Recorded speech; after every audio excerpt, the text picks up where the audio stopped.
Have you ever looked up at the night sky, seen the vast, shimmering Milky Way, and wondered if the stars hold secrets of their own? What if I told you that two of the brightest stars you see, Vega and Altair, are at the heart of one of the most beautiful and tragic love stories ever told? This isn't just a myth. It's a celestial romance that has been whispered for thousands of years, a tale of a humble cowherd and a heavenly weaver girl whose love was so powerful it defied the gods themselves. Get ready, because today we re-journeying into the heart of ancient China to uncover the legend of the cowherd and the weaver girl, the story that inspired a nation's own Valentine's Day. Our story begins not in the celestial heavens, but on the quiet, rolling hills of the mortal realm. Here lived a young man named Niulang. He was an orphan, kind-hearted and diligent, with only his loyal old ox for company. But this was no ordinary animal. The ox was once a celestial being, a star demoted to Earth for a minor mistake in the heavens. It saw the goodness in Niulang's soul, and, with its divine wisdom, guided him. Niulang lived a simple, solitary life, unaware that his destiny was about to collide with a being from a world far beyond his own. Meanwhile, in the heavenly palace lived Zhinu, the seventh and most skilled daughter of the mighty Jade Emperor. She was known as the Weaver Girl, a celestial maiden whose nimble fingers wove the magnificent, colorful clouds that adorned the sky at sunrise and sunset. Her life was one of divine duty and ethereal beauty, but also of loneliness. She yearned to see the world of mortals, a vibrant, chaotic place she could only glimpse from her celestial loom. Her heart longed for an experience beyond the perfect, unchanging order of the heavens. One fateful day, Zhinu and her sisters secretly descended to Earth for a moment of freedom, choosing a crystal-clear river to bathe and play in. It was here that Niulang, guided by his magical ox, happened upon the scene. The ox told Niulang that if he took one of the celestial robes left on the riverbank, its owner, a heavenly maiden, would be unable to return to the sky. Captivated by Zhinu's beauty and grace, Niulang, with a heart full of hope and a little bit of mischief, gently took her shimmering robe and hid it. When the other maidens flew back to the heavens, Zhinu was left behind. When Niulang appeared and returned her robe, it was too late to leave. But as they spoke, an unexpected connection sparked between the mortal boy and the celestial girl. Love, pure and undeniable, began to bloom, a love that would challenge the very boundary between heaven and earth. Despite their vastly different origins, one a humble farmer, the other a goddess, their love for each other was stronger than any cosmic law. Niulang and Zhinu married and built a life together on Earth. It was a life of simple, profound happiness.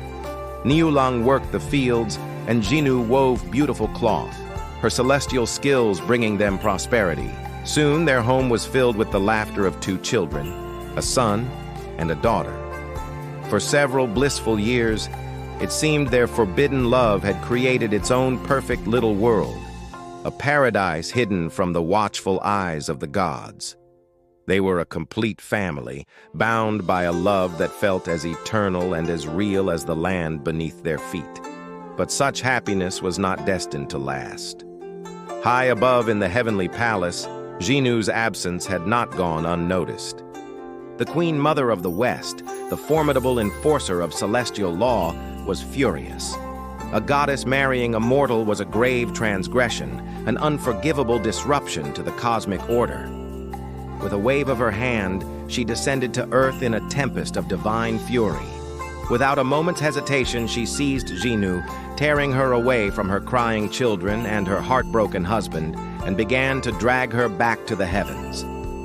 Niulang could only watch in despair as his world was shattered, his beloved wife stolen from him. As Niulang stood paralyzed with grief, his old, loyal ox spoke to him one last time. In its final moments, the magical creature revealed its greatest secret. "After I die," it whispered, "take my hide. It will grant you the power to fly, to chase after your wife and bring your family back together." With a heavy heart, Niulang did as his lifelong friend instructed. He fashioned the ox hide into a pair of shoes, and placing his 2 children in baskets hung from a shoulder pole, he soared into the sky. He flew with desperate speed, the cries of his children echoing behind him, chasing the faint silhouette of his wife as she was pulled further and further into the celestial realm. He was getting closer. Zhinu could hear her children calling for her, and she could see her husband, a tiny speck growing larger, flying towards her. Hope surged in their hearts, but the Queen Mother would not be defied.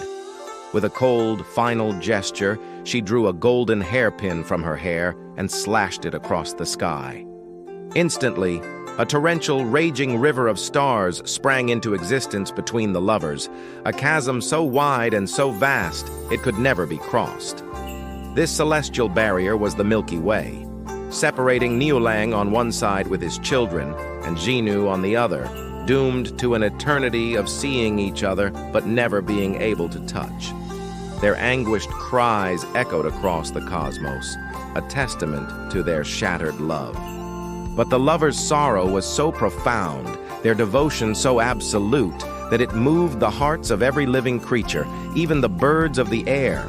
All the magpies in the world, touched by their tragic fate, took pity on them. They decided to intervene. Once a year, on the 7th day of the 7th lunar month, every magpie in the world flies up to the heavens.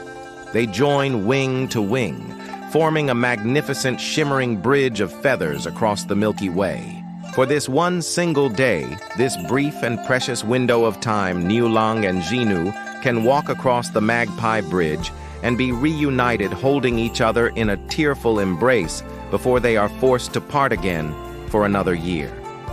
This annual reunion, this one day of bittersweet joy, became the foundation for one of East Asia's most important celebrations, the Qixi Festival. Also known as the Double Seventh Festival, it is China's traditional Valentine's Day. It's a day that doesn't just celebrate romantic love, but also honors the themes of unwavering devotion, sacrifice, and the deep, aching longing that comes with separation. On this night, people look up at the sky, hoping to catch a glimpse of the lovers' reunion, and they make offerings and wishes for their own relationships, inspired by a love so powerful that it commands the stars and birds to its aid. And so, the legend is immortalized in the night sky for all to see.